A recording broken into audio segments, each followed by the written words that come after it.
ఒక కంపెనీ నుంచి offer letter వచ్చింది అంటే తను ఆ జాబ్కి సెలెక్ట్ అయినట్టండి. కానీ ఆఫర్ లెటర్తో పాటు జాయినింగ్ డేట్ రావాలి. ఓకే, సో అండ్ సో డేట్న మీది జాయినింగ్ అని చెప్పి రావాలి.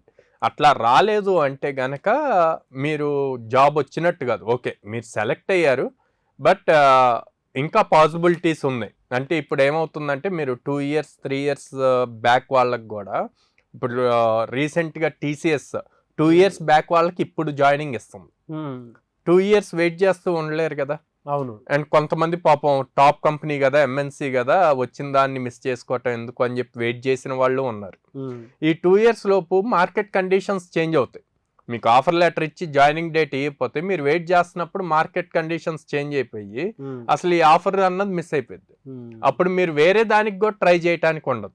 సో అందుకే మీకు ఒకవేళ ఓన్లీ ఆఫర్ లెటర్ వచ్చి జాయినింగ్ డేట్ రాకపోతే ఓకే, ఇది సేఫ్ సైడ్ ఉంటుంది. ఒకటి ఉంది అనుకున్నాం, ఏదో ఒక టైంలో వస్తుంది. కానీ వేరే దానికి కూడా ట్రై చేయటం ఆపొద్దు. ఎందుకంటే మీరు దీన్ని బేస్ చేసుకొని ఉండి మిగతా ఆపర్చునిటీస్ని మిస్ చేసుకున్నారనుకోండి, రేపు పొద్దున కష్టం అవుద్ది. సో కంపల్సరీగా మీకు జాయినింగ్ డేట్ వస్తేనే మీకు జాబ్ వచ్చినట్టు. మీరు వెళ్ళి ఫస్ట్ డే కంపెనీలో జాయిన్ అయ్యి మీ ఐడి కార్డు అండ్ మీకు రిలేటెడ్ అన్నీ కూడా వస్తేనే మీరు ప్రాపర్గా జాబ్లో జాయిన్ అయినట్టు హెచ్ఆర్ ప్రాసెస్ అంతా జరగాలి. యా.